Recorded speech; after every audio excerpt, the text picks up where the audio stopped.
What's up, everybody? Welcome back to the Seven Figure Flipping Podcast. This is Bill Allen, and oh my gosh, I just interviewed a 14-year-old young man, boy, kid, 14-year-old who is flipping his third house. He's in the middle of flipping his third house. So him and his dad get on and talk about all of the how it started, what's going on now, how much money he's made, all of that stuff. And we also, at the end, talk about our brand new Kids Mastermind. It's called Teenage Tycoon. I'm insanely excited about it. I can't wait for the launch of this, and I can't wait for families to jump in and be a part of it. So without further ado, I'm going to give you the podcast, but we've got Ryan and Oliver Whitefield on the show today. It was incredible. You guys have to watch this one. My name is Bill Allen, and I'm the leader of a group of elite house flippers and wholesalers called Seven Figure Flipping. We don't brag or show off our success, but instead let integrity and stewardship be our guide. We are dedicated to helping people unlock the freedom they desperately need. If you ask other real estate investors, they will say to keep your secrets quiet. But we believe in abundance, not scarcity. And that's why we are the elite. We are Seven Figure Flipping, and this podcast is our playbook. Hey everybody, I'm back with an awesome show today. I'm really excited about today because I've got another parent-child duo. So parent-child is probably like, makes that you guys sound really young. Child, kids, I'm still having trouble with this. So parent-teenager combo, how's that? So I'm really excited about this because really the shows that I'm doing right now is really kind of talking about some of the ups and downs that we have as parents and the kids that are doing really big things and finding like the next level for themselves. And I've got a combo on here that are doing some really big things, and it's really cool. And so really we're here to talk with the kids, but it's such a good perspective to get from the parent side as well, because I know most of you that listen, you're going to be the parent of these children, and you're looking for something for the future of your child. For you want to help them become successful, but not actually like drag them along the journey. You want them, and you don't want to force it on them and all these things, and you want to figure out how to motivate and inspire them to do it. So what was really interesting about the last show that I did, and obviously probably this show and the future shows, is how do we inspire our children to do more? How do we inspire them to follow their journey and their path, even though it may or may not look exactly like ours? And most of you want a better life for your kids than you had yourself, right? And that's kind of what we're talking about here. So I'm excited today. I've got Ryan Whitefield and his son, Oliver Whitefield, who apparently goes by Ollie, Olive, and Olive Garden. So if you're interested in that, we were talking a little pre-show. He said some of his friends joke around with him at school. Ollie is doing some really big things. I'll let him tell you about that. But welcome to the show, guys. How are you? Good. Happy to be here. Thanks for having us. I'm good. Yeah. Are you really happy to be here, Ryan? Love it. Because you told me it's not alive, so I'm okay. That's right. I got a text from Ryan last night, and he's like, hey, I'm wondering, my son is a little nervous about the show. And I was reading between the lines, and what he's really saying is, I'm nervous about the show, and I'm going to blame it on my son. Is that true or true, Ryan? Who asked me to send that text? Me, yeah. Oh, you did? Okay. All right. I could tell he was too, and he needed it, so like it was kind of like a two-way. So you were looking out for me. So you were just looking out for your dad. Appreciate it. Yeah, basically. For sure. You've seen. All right, Oliver, how are you doing? I'll be great, man. How are you? Very good. I'm good. I'm good because I'm talking to you guys, and we're talking about something that is very like near and dear to my heart, and also very current in what we're doing. So, Oliver, why don't you tell everybody a little bit about kind of your story and what you've done up to this point? So it kind of all started last year. I was kind of hanging out, and I was like, I want to try and make some money, right? So I asked my dad if I could do anything to kind of help out with like houses. So he showed me Zillow and everything. So I just kind of scrolling through there, looking through the different houses. And then I actually found one that was pretty good. So I sent it over to him, and he ended up purchasing the home. So I was like, oh, wow. So okay, wait a second. How did you know it was pretty good? Well, because he just kind of showed me everything on like how to do and like how to find stuff. Like he kind of has mentored me through everything. And he's kind of showed me what it is. And then he got one of his friends to teach me how to go through the MLS and to run my own comps on different homes. So I ran the comps on that, and then I sent it to the guy who works with him. So then he ran it too, and then we had pretty close comps that were both around the same, which ended up being good. So I was like, hey. He was sending. Okay, so how long before that had you been trying to like learning and figuring things out and learning how to run comps and stuff? Maybe like a month.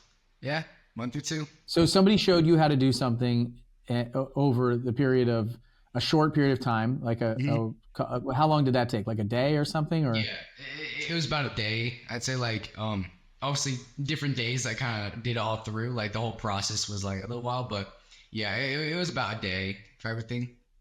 okay, so like a day total of showing you how to do this, and then you had been kind of practicing for like a month, looking at properties or something like that. Yeah. So you found one that you thought was good. And then I sent it over. Like obviously that hadn't been the first time that I had sent over to him. We'd sent some others. One of them we walked through, but it just wasn't as good in person. So there's obviously a bit of trial and error, obviously, but I just kind of got like all hyped up by the process and like the feeling of finding something that worked. So I was like, sweet. Then he took me to Flip Hacking Live in Orlando last year. And Okay, wait a second. I want to stay on this for a second before we go to Flip Hacking Live. So you found this property. So you spent like a month looking at properties. Some of the ones that you sent over, they were like, this doesn't work. And did you get feedback like of why it didn't work? Yeah, on those ones? He showed me like different things about it. Like when I first started kind of doing it, I had accidentally sent him like a couple of trailer homes on accident, and I was like, oh, my bad, right? And I just did some stuff like the main road, and there's just different things kind of that didn't work in our criteria, which he showed me on every single property what didn't work or how the price was off or anything like that. So that's why it kind of meant more to me when I actually found one that worked. I was like, yes. Yeah. So you would get some feedback of, hey, this doesn't work because of X, Y, and Z over time, and then you started learning from that. Then okay, well, that's something that I learned. I'm not going to do that next time. I'm not sending manufactured homes anymore. I'm going to look for single family homes, or this road doesn't fit. All the things that, I mean, frankly, everybody in our program's learning right now, right? And everybody that's out there on the street is learning. And then after a month, you found one that you thought would work. You sent to them. You sent it to somebody on your dad's team, and they said it does work, and your comps were pretty close. So over about a month, you're dialing in your numbers to get to the point where you're more confident, you're getting closer to what they should be for somebody that has a lot of experience. And then what did they end up doing with that house? They ended up purchasing it and then remodeling it. And I was like, sweet, right? So then I called Noah and I was like, do I get any money from this? Like, I found then he ended up giving me $1,000, and I was like, yeah. So like, okay, so you got a little finder's fee from that one for $1,000. So then after that, I was kind of like, dang, I just keep doing this, right? Like, because obviously, like, I've never had that much money before, or even talked about ever having that much money in my whole life. And then when I got, I was like, wow, right? Because it was just kind of unexpected. So then it was kind of after that when I was just like rapid fire mode, when I just started like going, and I started sending him like, I was trying to send him like a house every single day or something ridiculous like that. I just like didn't stop searching. And then after that, that's when he brought up to me, he was like, hey, I'm going to one of those events, and if you want, I'd like to take you. And I was like, sweet, right? So then he kind of like showed me what it was and everything. So then okay, hold on, before we go any further, how old were you when this happened? You got that $1,000. 13. 13. And so what did you do with the $1,000? I ended up just like buying some sneakers and stuff. $1,000 worth of sneakers? Yeah. Yeah. Okay. Sneakers. I mean, like I did spend most of it though. So what did you learn from that? Like, good idea, bad idea to buy it all, buy a bunch of sneakers? Yeah. What do you think? It was definitely a bad idea. Like some of the sneakers, I was like, yeah, it's definitely worth it. But then like some of them I didn't really need at the time, and like I still don't really wear them as much as I should, or like even see them, because like, yeah, I probably should have saved it a bit longer. to then kind of put it towards something more or just like reinvest it. But He bought sports memorabilia too. But Yeah. it was still, that wasn't, I bought a couple signed jerseys. Stuff. Well, I would normally I would say something, but I just had a guy deliver a signed Ray Lewis jersey, a signed Mike Ditka picture, a signed Nolan Ryan baseball, a signed Deion Sanders jersey, and a wow. signed Dennis Rodman jersey from a charity auction that I just went to last week. So I can't say anything, but what I can say is the proceeds of the stuff that I bought went to a good cause. So, but I'm kind of, if you ever bring me to an event and it has some sports memorabilia, I'm probably going to be interested. So. Okay, so you spent $1,000, and but you got some. You're 13 years old. You got some great feedback, and then your dad was telling you about. Let's before we go there, Ryan. Like, what was it like for you during this time? What is your perspective on all of this that you were seeing? when he first come to me and said, "Hey, I wanna earn some money. Can I do something with the real estate?" First, I'm thinking, I can go and demo some houses and do physical labor, but our houses are not very close to where we live. And obviously that means Dad's going to drive them everywhere. And I'm going to end up demoing all the houses with it. So I thought I'll show him another way. That's finding houses. And at the time, it was easier not to show him the MLS. It was just to show him Zillow, right? Show him the basics, look for some properties on here. But then I would just get these texts constantly, all these different properties. And I don't even spend much time underwriting them. My team does. So I'd forward ones that I thought were good. And I'm like, whoa, we got to slow this down and actually teach you a process. So that was when I had Matt on my team teach him how to use the MLS and run his own comps. So he can do that before bringing us deals and wasting all our time, and filling up our texts all day long. But so that went well, because obviously he found the property, and I wanted to reward him with something. He didn't spend the whole $1,000 on shoes. I wouldn't have let it. But I tried to.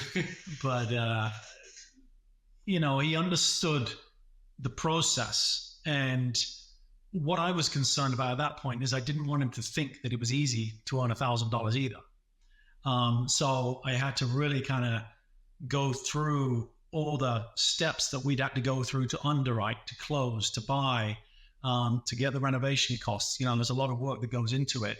And, he himself probably looked up 50 houses before he found that one that worked. So, I taught him the lesson of, okay, let's work out how much time you've spent to actually earn that $1,000, because he's just seen $1,000 and thinking that was easy.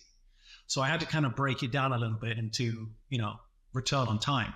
What did you do? Yes, you earned very well, but just before, taking it to the next step for him. So how did it feel for you to see him get that involved and excited about it? It was a very proud moment where he was finally coming to me and starting to get enthusiastic about it. I've flipped hundreds of houses, especially since he's been born. My wife is an interior architect, interior designer, so we're very integrated in our business together. The reason our homes do so well is because of our talents. But he has spent numerous weekends going around properties, because that would be the only time sometimes we'd have together, as husband and wife to go out to these properties. And he wouldn't even want to get out of the vehicle, no interest whatsoever. And my advice to other parents looking to get their children into the, follow them into real estate is continue to nurture, but do not push. So I never pushed once. And he would pick up conversations that we were having, and slowly he'd start to get out and look around houses. And then he'd be like, oh, so you're going to open this wall, and he'd start throwing his input in. So it was a gradual process. And it kind of mattered my heart a little bit when he's finally like, I want to get involved. So, and at such a young age, to be able to nurture him. I never had a father figure in my life to nurture and show me how to be a man and how to step up and support myself. So that's one gift I'm excited to be able to do for him. So. Yeah, what I hear there is it it's not like Ali wasn't necessarily massively interested in real estate. He was interested in making some money, right? Beginning. And usually that's where it starts. I tell people all the time, real estate is, frankly, it's just a widget. If you fall in love with the real estate, it's going to be an interesting journey. A lot of people don't necessarily fall in love with the real estate. They fall in love with what real estate can provide for them. And so when a young person wants some money and has the opportunity to figure out, hey, this is something that my parents do. This is something that like they're doing well. Maybe I can find something here. Finds the thing they're really good at and that they enjoy. They get some money back. And now they're like, okay, there's probably more where that came from. Let's keep going.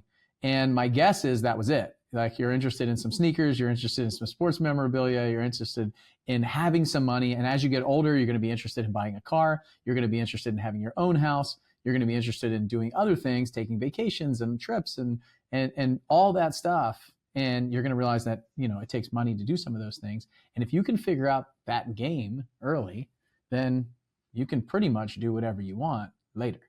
And so that's exciting. Okay, so now you went to the so this event, Flip Acting Live. This was the one in Orlando last year, right? Orlando.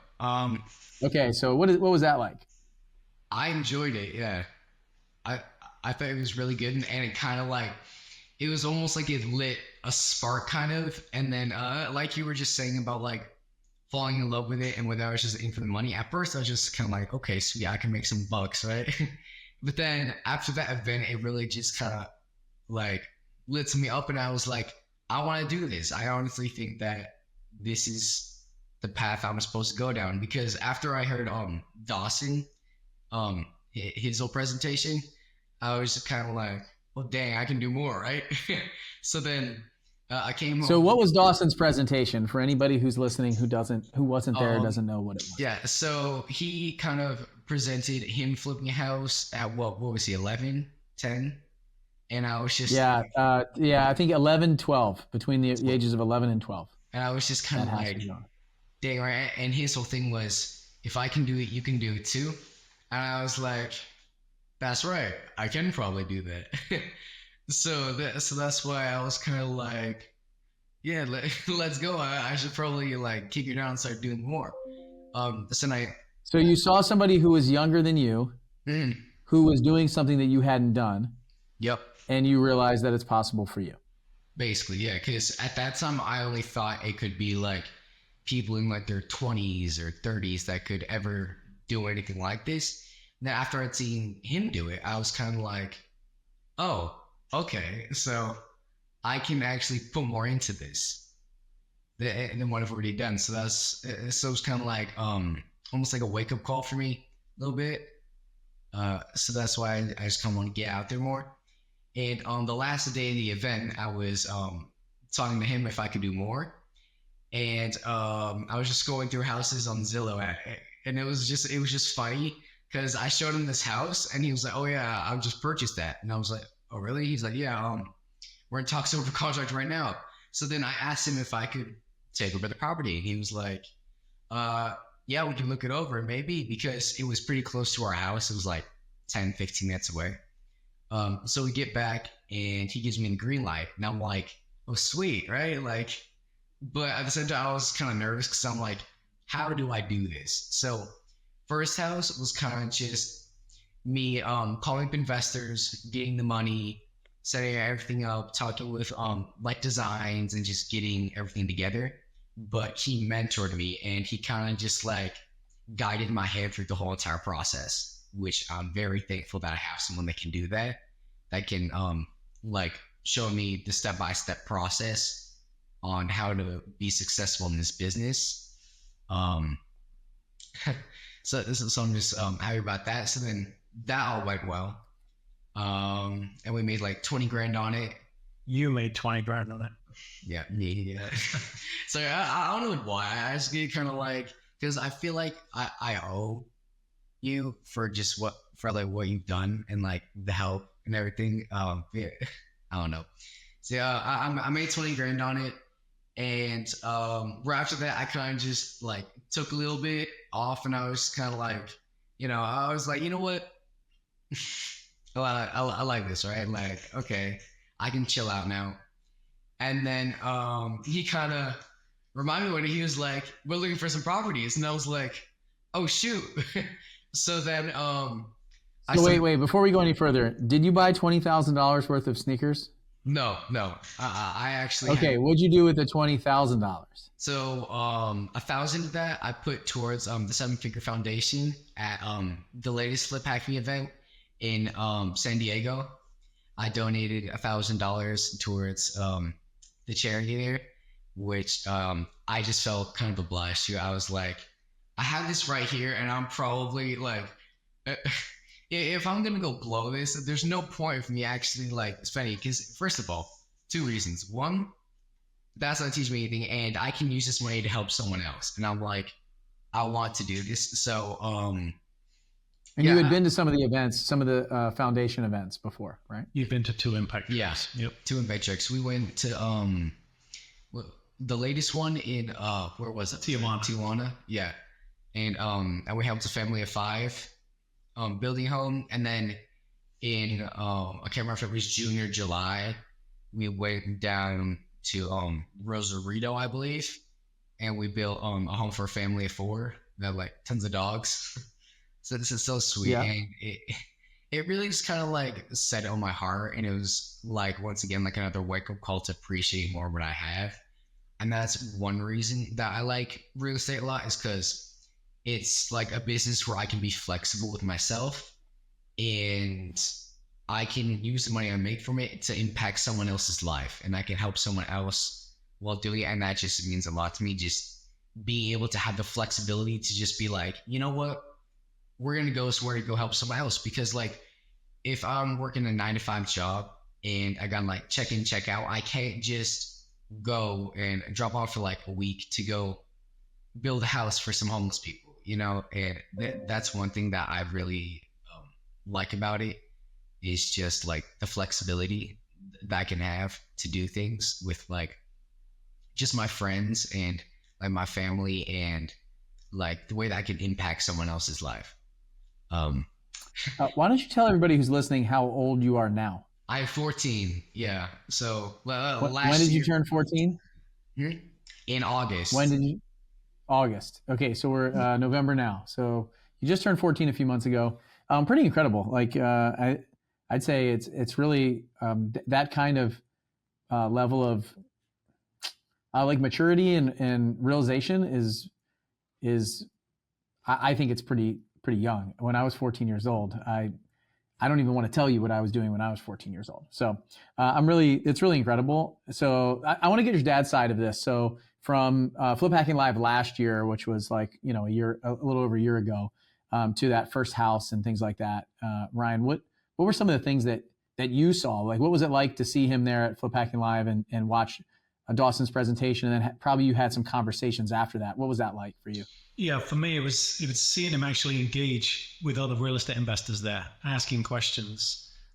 People were asking him questions because, you allow younger kids to the events.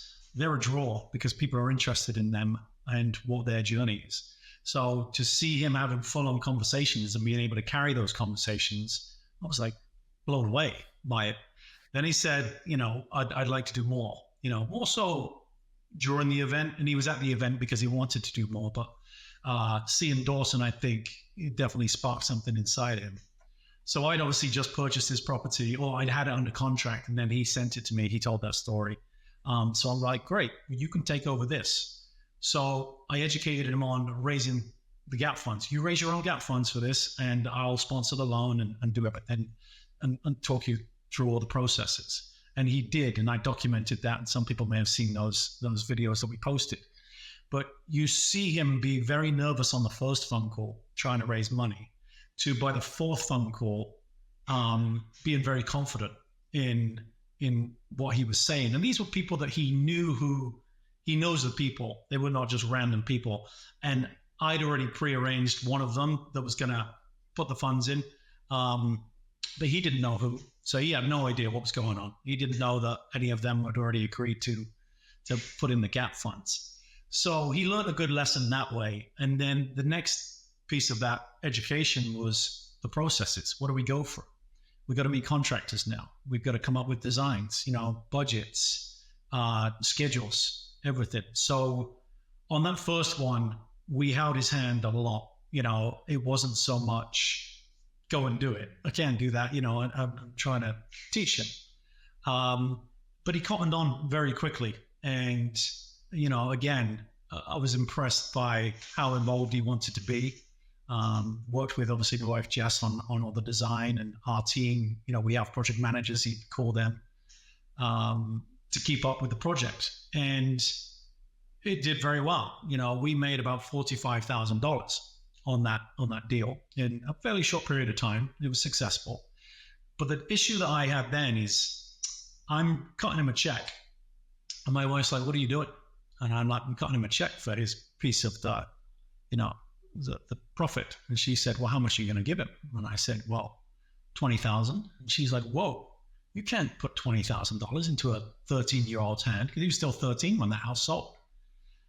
And it was like, whoa, yeah, you're right. We've actually got to take a step back and actually think about this. So, we thought about it, talked to several people about how they would, approach the situation. And I suppose it was right in front of us the whole time. That next step is teaching him about money, financial responsibility. And I didn't tell him how much money he was getting, but I'm like, what are you going to do with your money? And he said, well, I'd like to buy some more sneakers. I'm going to tithe my 10% and I'll invest the rest into the next property. And I'm like, okay, he's ready, because he was serious about it and he understood it, and he was continuing to research what real estate investing is about. And he watches from afar. When you think your kids are not listening to you because they've got headphones on and they're just paying no attention. You call them, they're not listening. But then he'll walk in and say something that's just like, man, you are listening the whole time. He's retaining more information than I even thought. So he'd bring up some great points to me about, how to invest his money and how he wants to, house hack when he's in college. And I'm like, who taught you about house hacking? So it's things like that. But that was the difficult thing for us, was doing that financial literacy stuff as well. That was important. Yeah, that's so that's specifically why I was asking about what you do with the money, is kind of understand at that time, like, what is the mindset around a young person at 13 years old, 14 years old? Because I look back at some of the financial decisions that I made. I feel like my dad poured a lot of really great, like, decision-making process around money into my life, but it wasn't anywhere else. It wasn't in the schools. It wasn't in what I was learning. It certainly wasn't with my friends or my friends' parents, frankly. A lot of those folks living paycheck to paycheck, losing their jobs, their house is 80% of their salary, those kind of things that I noticed when I was younger, not understanding how taxes work or how, compound interest works, or saving, or any of those things, investing. And so what we do with my son, Will, right now is I've just started working with him on money. 50%, and he got to pick the percentages. He actually went higher on investment than I was going to have him go on investment. So he puts 50% of anything that comes in into investment, 10% into giving, and then 40% into spending right now. And so if, my dad gives him $100 for his birthday, then $50 goes into his investment account, $40 goes into something he can spend to buy some things, and he's got to give $10 away. And so, after the conversations I've had today with you guys, and then Sophia and Marisol were on the podcast, I interviewed them this morning. I'm going to go home, and he's going to play a part of what I'm doing for my week of gratitude. I'm going to say, hey, buddy, we're going to go to dinner one night, and you are going to find somebody to give, like, your giving, where you decide where you want to give it and how you want to give it. But I love it when we go to restaurants. Sometimes I'm like, hey, buddy, what should I leave for a tip? And he's like, $100. And I'm like, you want me to leave $100? Why should I leave $100? It's like a $20 meal that me and him are having. We went to an ice cream shop one time. He's like, leave $100. And I'm like, why should I leave $100, buddy? And he's like, I can just tell, like, she's working really hard. She's been really great to us, something. And so we just, like, I remember we got 2 milkshakes one day. We're up here at Highway 55, and he's like, leave $100. And I was like, you sure? He's like, yeah. I was like, all right. I said, do you know how much $100 is? He's like, I do. And so I left it, and we just walk out. So we leave it and walk out. And he gets that because he saw me do it before, and he's been a part of it. So I was like, why should I leave 100? He's like, you left 100 before, and I think that she needs this more than the last person. And so it's just cool to see some of all of that stuff start sinking into them. And now it's like real money. It's his money. He's got a little debit card and that he can use at the farmer's market and stuff like that. So the other day, he's saving up for Air Jordans right now. Ollie, you'll love this. He's saving up for Air Jordans. He's 9 years old, and they're going to cost about $80 for him, the ones that he wants. And so he had $20 in his, spend account, saving up for these Jordans. And he wants to buy something at the farmer's market. And I said, hey, buddy, if you can buy that, but it's on your debit card. And if you do that, it's going to be $6 more that you have to save to get your Jordans. And he's like, all right, I don't need it. He's like, I don't need it. And so it was cool to see. So I think you're doing a great job. The whole idea, Ollie, now not spending it all on shoes, putting it back into the business, trying to figure out how to grow it and tithe it is really incredible stuff. Yeah. And that kind of, sorry. Go ahead. I was gonna say, and that's actually where most of my money actually went. I only spent like a little bit. I'd say 90% of the money that I made off of that first house, I put straight back into the second house, which is kind of upsizing a bit. So let's talk about the second house. You're playing the game Monopoly, it sounds like. So sold the first house, made $20,000. What was next? Oof. So I chilled out, and then he's kind of told me one day, he was like, we gotta find some houses. And I was like, okay. So what do you need from me? And he was just like, just hop on the MLS and look at something. But so then I called Matt, the guy who helped me initially, and I was like, what's the criteria right now? Because this is like 2 months after we had sold the first house. So I just took like a little break kind of. So then he sent me like this 20-minute video, just kind of walking through all of the different things that I should put into my search engine on the MLS to look for homes. So I was looking for some, and it was kind of like the market was kind of dead and I couldn't really find much. And then this realtor sends me this property in St. Petersburg, kind of by the water. And I was just like, okay, that looks good. So then I ran my own comps on it, and they were pretty close to what like the projected thing was. Sent it to Matt. He ran his, and it looked great. And I was like, I know this is a bigger property, I said to him. And he's like, okay. And I'm like, so can I take the money that I've got from this last house, and then do you mind if I call up a few more investors and then put it into this bigger one? And he's like, okay, yeah. So then I called some more people, got 50 grand along with the 20 which I put in for like the down payment, like the loan and everything. And now we've just started working on that now. We're like a couple weeks in. I've got my walkthrough video all set on it, and everything's doing great right now. So the difference How did the difference with this one is if he doesn't manage the process that we've taught him, or he's not asking questions, the house just sits there. yeah. So he's learning the hard way that days sitting empty cost money, and so he has to come to us to say, okay, what's going on?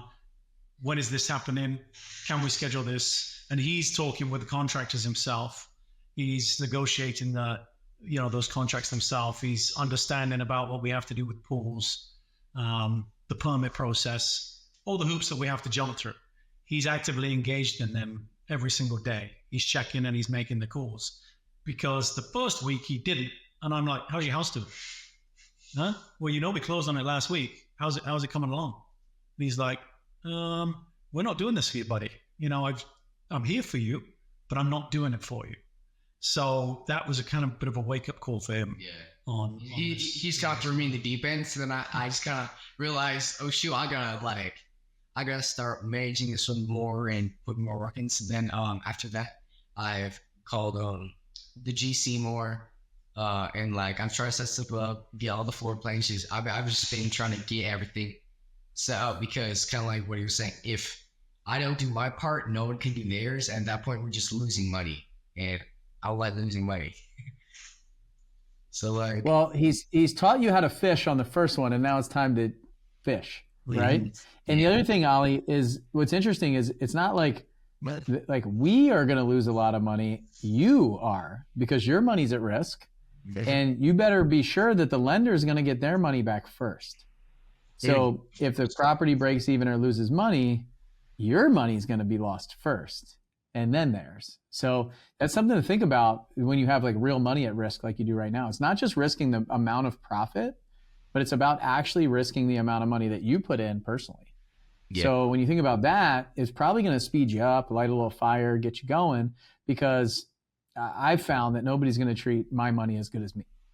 So when you think about that, it's, yeah, the profit erodes, and then your money erodes, and then the second position lender's money erodes, and then the first position lender. So those are the people that are going to come after their money first. So you just have to be careful with that. And so hopefully that lights a little fire on you and understands, like you said, is like, you don't want to lose money. But it's really your money now. It's your money in this deal. So it's not just your profit. It's not just like how much I'm going to, so, okay, I'll make a little bit less. It's like, well, I mean, you might not even get your money back. So when you think about that, I bet you go faster and you get more serious, and you might negotiate a little harder, and you might, go a little bit further on a deal like that. So that's really exciting though. Ryan, what do you think that, like, young people out there and like working with your son, Ollie, basically you've been doing scenario-based training with him for a while, from what I can tell, a simulation and scenario-based training inside of these deals. So like, what would you do if, hey, let's work through this? Like you had somebody who was going to invest the money, but he didn't know who. So he had to go out there and kind of do the process to learn from the process, right? And actually kind of learn how things are going.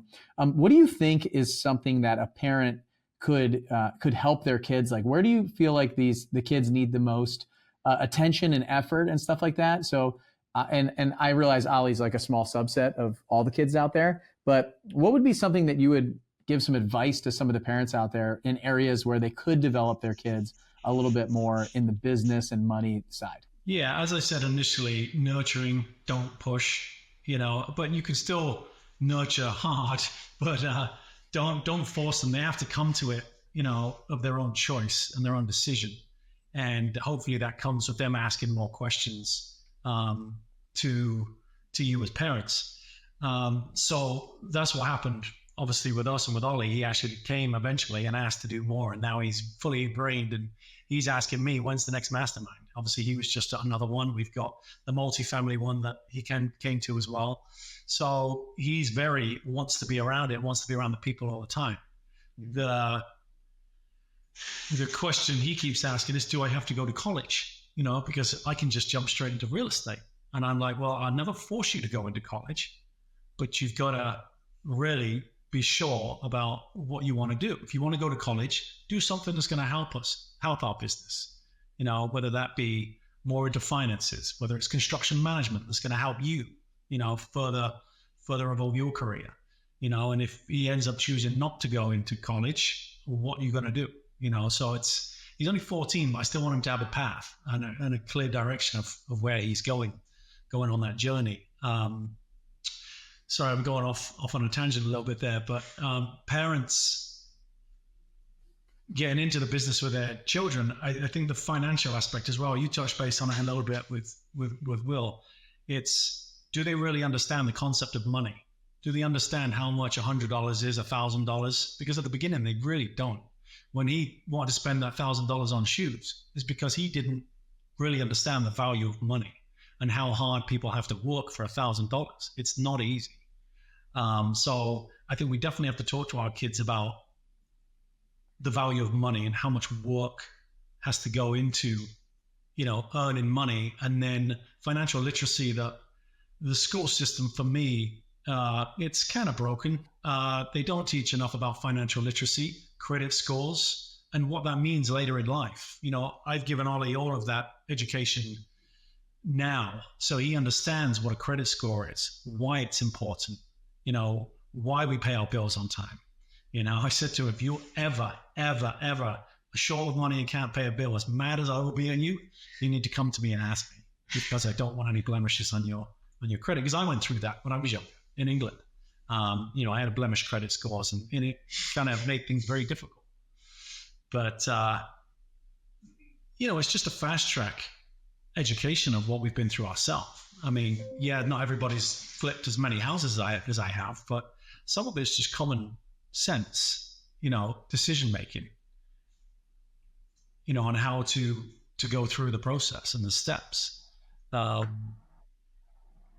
Yeah. Yeah, I like it. One thing you said that kind of was interesting to me is let them be on their own timeline. So some of your kids might be ready at 8 or 9 years old to start having these conversations. Some might not be ready. Some might be ready at 6 or 7. Some might not be ready till 10 or 11 or 12. One thing that I've heard when it comes to interviewing Ali now and then Sophia earlier was everybody's going to kind of find this on their own timeline. And what was interesting is both conversations, the kids hated real estate before that. They wouldn't get out of the car. They didn't want to go. They didn't want to deal with it. Their parents were kind of bringing them to the job sites and they thought they were being punished by doing that, is what I heard from both. Now, Ali, not as direct from you, but you were like your dad talking about you're staying in the car and wearing your headphones and those kind of things. And Sophia really like hated real estate when she was younger. From like 12 to 14, she just, even before, it caused some turmoil in their life. In fact, they had to move. She had to move away from her best friend. And she blamed a lot of that on her parents doing real estate instead of just working like all of her other friends' parents did. And now looking back, she sees how silly that was and how ridiculous it was and how much of a blessing it is. So it's really, what I say is just like, let your kids be on their own timeline. Like you said, Ryan, give them a little like nudge and stuff like that, but don't throw them in. But, just encourage it and show up. And they're watching us. Whatever you're doing, they're watching. If you have bad financial habits, they're watching. If you have really good financial habits, they're watching. So as a parent and somebody who's listening, I would say, what do your financial habits look like? Where did you get your financial literacy from? And if you don't feel confident and comfortable in that, what are you doing to move that to a direction where you could be a good example for your kids? And that might be getting them around other people that have great financial decision making and training and things like that, and putting them in a place where they get the foundation that you didn't get. And honestly, you're listening over the shoulder and going through the same things as them because it's available to us. And a lot of times we need that stuff at a third, fourth, and fifth grade level, not something that is just totally complex, like money and the things that most of the financial conversations, they're not overly complex. It's just people make it that way so it feels really scary. Like I believe that the system is designed to keep you broke. Like banks, credit card companies who are really just banks, financial advisors, Wall Street, all these people, they make financial literacy sound so difficult so they can get paid. My credit card interest is 24.99% on a credit card. We're paying and it's legal. I can't charge more than 18% interest on my notes when I loan money, but the credit card companies can charge 25% interest. Like, how is that even possible? There's expense ratios that are 3, 4, 5% on some of these stocks and mutual funds that you have, but you don't know because your financial advisor is not telling you, and they're charging you 1 or 2% also. So you're losing somewhere between 4 and 5% every single year, which compounds out to be hundreds of thousands of dollars over the 30 years that you're in the stock market that you won't know about because it's hidden in a prospectus for a stock that's 85 pages long. And the banks give you 300 pages of documents to sign when you buy a house. So you don't read any of them. And all the things, it's just, all this stuff is designed to keep you broke. And it's driving me nuts too. I was making a YouTube video recently, and I had some high school kids that we like found in the parking lots, and we're talking about airplanes and cars and stuff like that, and we're doing some really cool stuff with my plane. And I was like, hey, what costs more? And just to your point, Ryan, of people not knowing what $100 is or $1,000 is, like, the adults don't either, by the way. But these young people were in high school, and they thought a Tesla was $350,000. One of the kids is like, I was like, how much do you think this car costs? It's a brand new 2023 Tesla Model X. He's like, 350,000. I was like, whoa. I was like, I'll sell you one right now for 250. You get a great deal. It's like a $120,000 car, And so just there's a lot of not a lot of people understand what like value in money and the whole concept of that stuff. So we want to change that. We're doing some big work to change some of that stuff. Ali, what's next for you? Like what's the plan? You're gonna get just work on this, like you're focused on this house that you got going on right now? So I'm trying to focus on the one that I'm currently doing. And then obviously after that, just keep going. What my goal for next year kind of is I want to do 2 houses, because so far, like last year I did one, then this year we're gonna do one, so now next year I want to do 2 to 3. so I can just kind of scale up a little bit. But by the time I'm in college, I want to have fully switched over to multifamily just for like the more long-term income. Cause like, I don't know why I say this, but it's like, you're not really making full money if you can't make it while you're sleeping. Because like, think, if you're working every day, but then like you go to bed for what, like 9, 10 hours, just whatever it may be, you're losing money technically because time is money. So like the whole thing with multifamily is like me investing stuff in it younger. So this is more long term. When I'm older, then it'll just keep piling up. So then I'll have more money as like a long term investment kind of just for like my kids and their kids that I can build up more. But right now I'm in single family to try and just it's kind of, it might be in the transition will be easier for me personally if I start single family and then switch over, because then I'll understand the concept of both. So it won't just be like I'm going into the deep end on multifamily.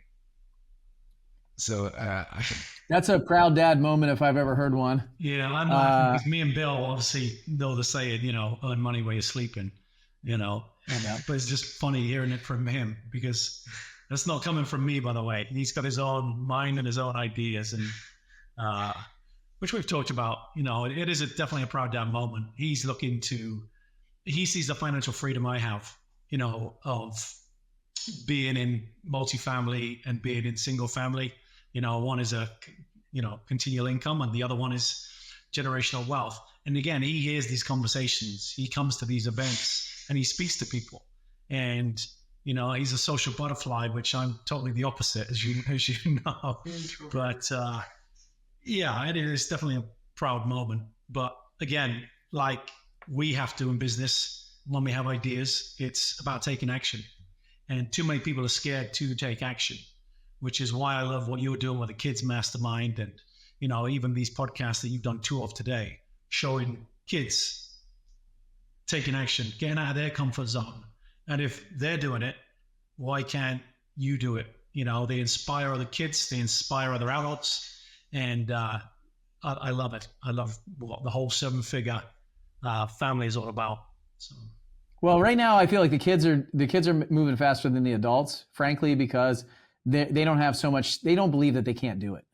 They don't have so much stacked resistance in background history, behavioral, all that stuff of things that they failed in the past. Like they honestly don't know that they can fail.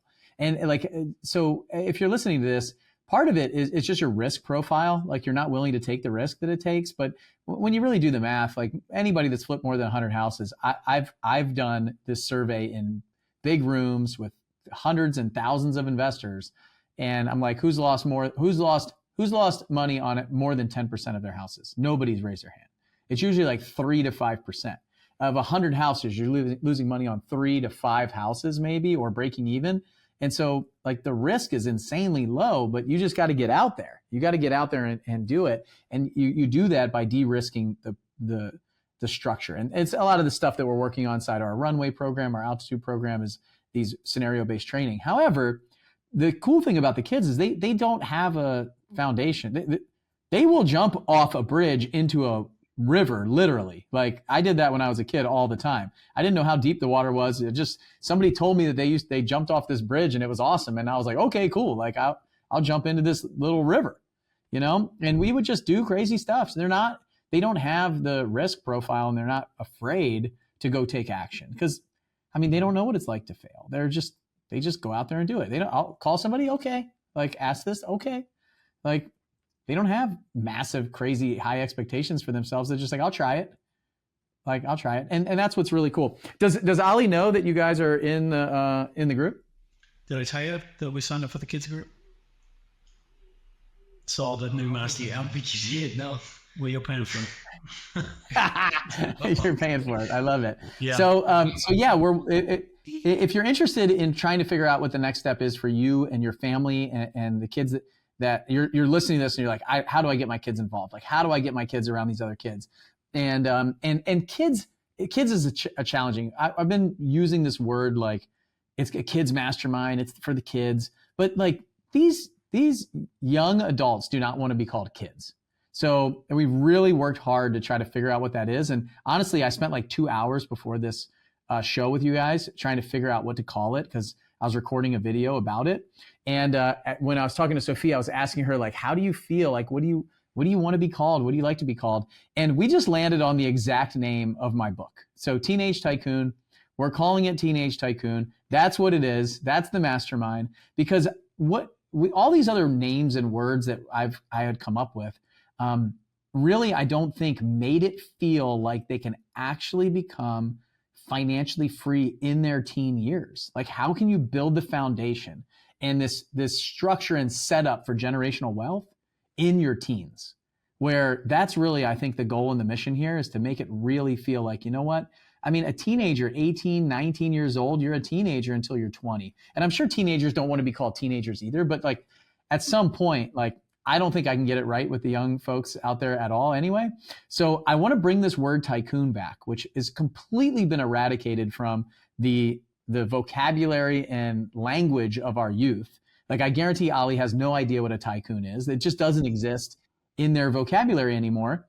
But for us, like us old people like me, the dinosaur, like we grew up on the oil tycoons, the real estate tycoons, like, and this is like, I think this word can come back in a good way, not in a way where we're like, you know, ripping people off and doing shady stuff, but really, how can you be this wealthy person who is like, how can you build the foundation for generational wealth to become a tycoon in whatever industry you want to, whether it's oil, like the oil tycoons. I remember when I was a kid, they were talking about that. Like, this person just made their money in oil.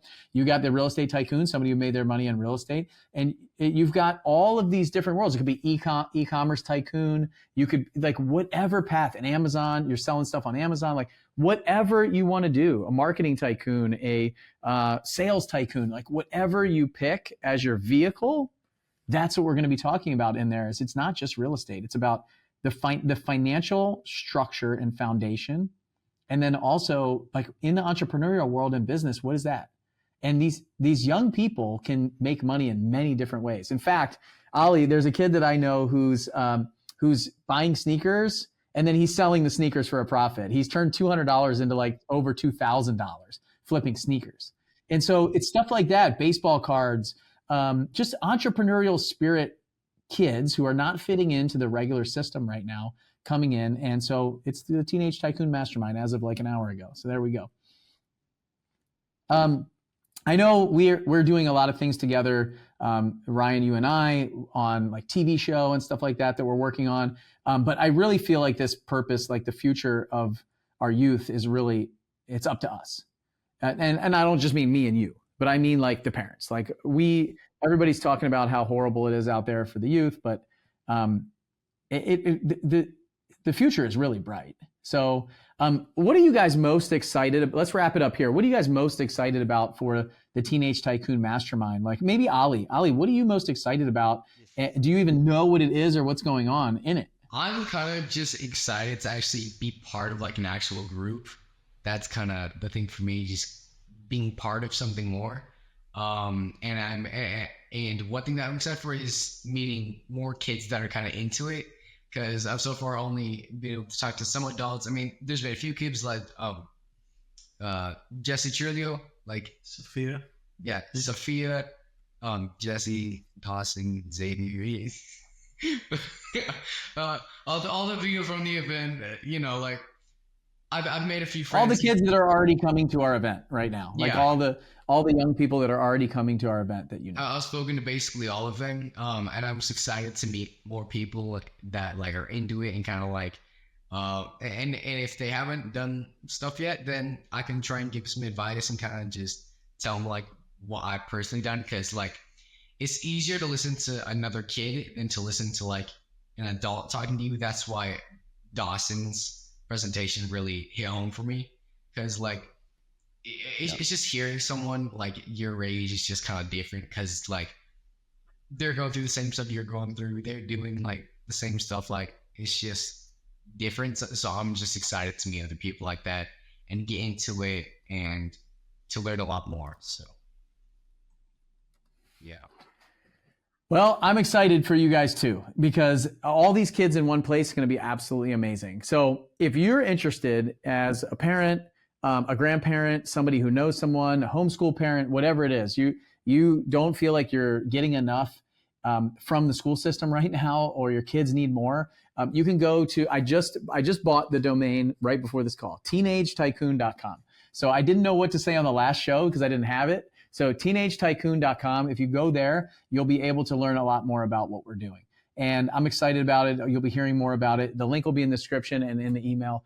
Ryan and Ali, thank you guys for being here. I absolutely loved it. One of my favorite shows I've ever recorded. Hey, Ali and Ryan, like Ali specifically, how can people find out more about you if they want to watch you somewhere or connect? On my YouTube channel, which I'm starting up now, called The Teenage House Flipper. We're just kind of setting it up now, and we're about to post like our first video, which is gonna be a walkthrough of my latest home, and then we're obviously gonna start posting like as much as we can, and just trying to get more into it, so we can just kind of like promote everything more. Because for me, it's not really about like the fame or anything like that, because I'm probably not gonna get anything out of this, right? Just the people that one day you will. But hopefully, but the people that know me and like friends and family, or like my friends' friends, and just other people that are interested in it, I hope they can get something out of it. Just seeing something I can do, because it's just kind of like what Dawson said: if I can do it, you can do it too. And that's what I'm trying to say more. Like, sorry, I kind of stole his catchphrase, but like. It's all of our catchphrase, man. You got it. I'll tell you what, if you send me the link, we'll put it in the show notes. We'll put it in the description, and make sure that everybody can click on there and subscribe that wants to subscribe and check it out. Sound good? Awesome. Great. Thank you. All right. Thanks for being here, guys. And if you're watching this, go to teenagetycoon.com. You can find out all the information about our young person mastermind, or our kids mastermind, or our teenage mastermind, or whatever you want to call it. So really excited about that. And I'll see you guys on the next show.